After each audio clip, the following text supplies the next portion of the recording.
Sino ba naman ang hindi kikiligin dito sa part 22? Nagkarabe ang effort, no? So, ilang percent nga ba yung effort ng EDSI? No, kasi nga grabe yung kilig, no? 1,000%. My God, kinikilig po ako sa kanila. No, lalong-lalo na nung nag-bless si Ed sa kanyang nanay at hinawakan yung baby na ano yung sabi ni Ed? Pwede na? Ano? Ay, tawang-tawa ako, my God. Kilig na kilig ako dito sa EDSI.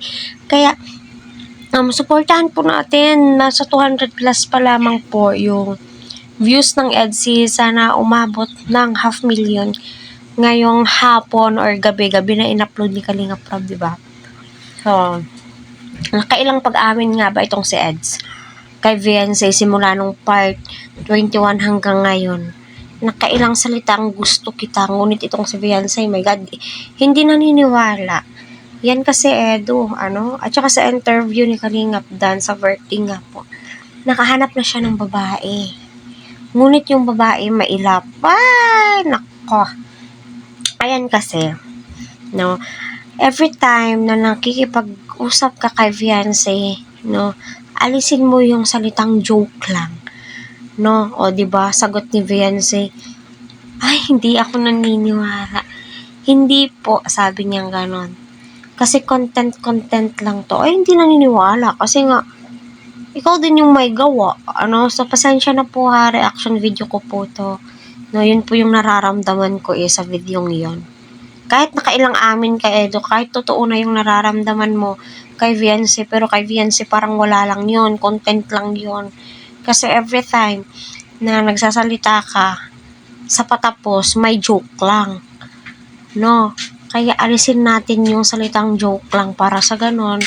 Kapag nahulog na yung loob mo kay Viancy, napakagandang dalaga naman po itong si Viancy. Kahit saan, pwedeng pangrampa. No, naka-shirt at naka-jersey siya. Pero napakaputing bata. Ay, dalaga. Sorry. Kutis porcelana, diba? Napakaswerte mo, Edu. Napakaswerte nyo sa isa't isa. Kaya binibless kayo, no? Binibless kayo at deserve nyo kung anong blessings ang natatanggap nyo. Kaya advice ko sa'yo, Eds, sa susunod, wala nang salitang joke kasi sa part 22, my God, may joke na naman.